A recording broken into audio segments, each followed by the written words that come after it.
Welcome to Ring Wars. This is Volume 2. First, a correction from last week. I said that TNA would be moving to Monday nights March 1st. Well, that's wrong.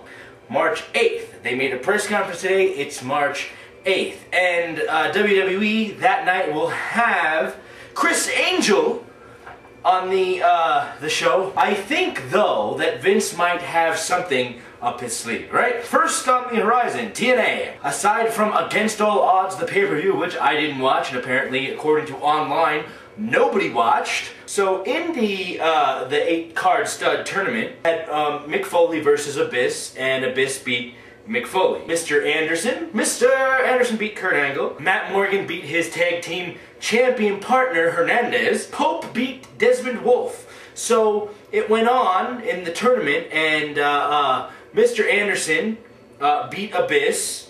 The Pope beat Matt Morgan, and so it was the Pope versus Mr. Anderson, and the Pope won. I thought Mr. Anderson was going to win, but the Pope is the #1 contender for the TNA World Championship, still held by AJ Styles, who beat Samoa Joe. And the Nasty Boys beat Team 3D with the help of the Mouth of the South, Jimmy Hart. We knew he was coming. And now to Impact on Monday night. Most important thing that happened on Impact was Kurt Angle was going to fight Paul outside, but Hogan wanted them to come in. And in the end, Hogan made it look like he was back at the NWO, and Paul and Whitney, you know, X-Pac, Six-Pac, but he turned and the brass knucks came out, but Hulk Hogan showed that he was still on the good side. What do you think? His heel or face status has not been set yet. I don't know about TNA moving to Mondays. I mean, Vince is just going to kill them. Hall and Whitman, they interfered in the pay-per-view. I thought they were going. Why are they still there? I mean, they don't have anything to do except I'm a Reza Ramon, huh? And the 1, 2, 3 Kid. Moving to the WWE, starting with Smackdown from Thursday. Chris Jericho defeated The Undertaker. He pinned him. 1, 2, 3. Pinned the world champion. Now, I'm thinking that Jericho might actually win the Elimination Chamber so he can face Edge, because that would be an excellent battle. But it definitely does improve his standings. Or if he doesn't win, he's most certainly going to be the #1 contender. And Edge chooses Sheamus, or whoever wins that elimination. Rey Mysterio beat CM Punk. Batista came out and said and did nothing. And people hated him for it, and he did nothing. And I hated that. I thought that was horrible.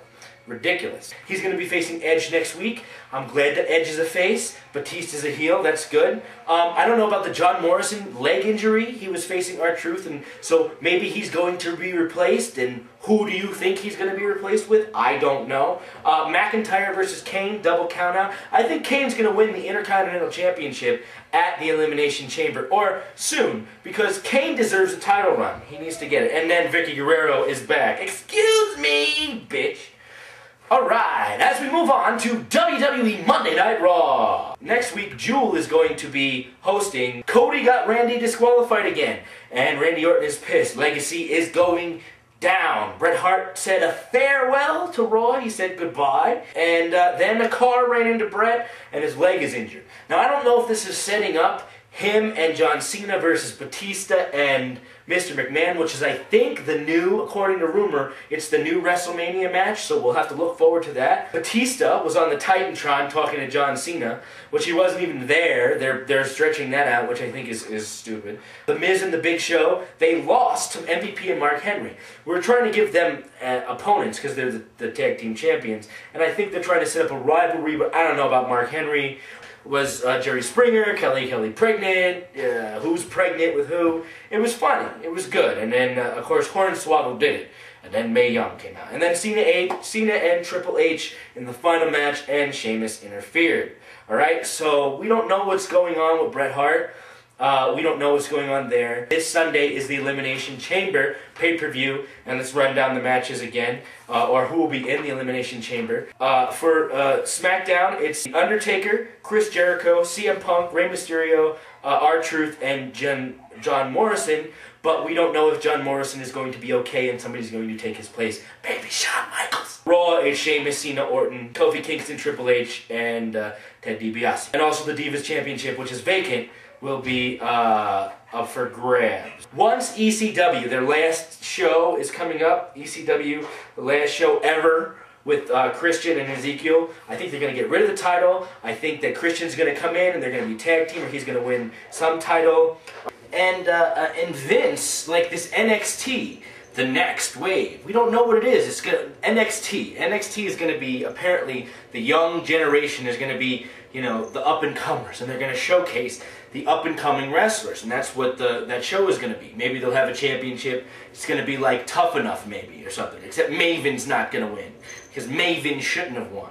So my question of the week, the question of this week is, who do you think is going to win the Elimination Chamber match of each of the matches? Who do you think is going to win the Raw match, and who do you think is going to win the Smackdown match? My prediction is that Chris Jericho wins the Smackdown Elimination Chamber match. Triple H will win the Raw Elimination Chamber, and he will face John Cena at WrestleMania, or he will face Shawn Michaels at WrestleMania. And that's pretty much it. We'll be back next week, next Monday night, next Tuesday, with more of Ring Wars. And I will leave you with victory lasts forever, but excellence lasts a lifetime. Hero Caper at Hart, T-Rock Plutonium. Why? Because it's what makes time travel possible. Bye-bye.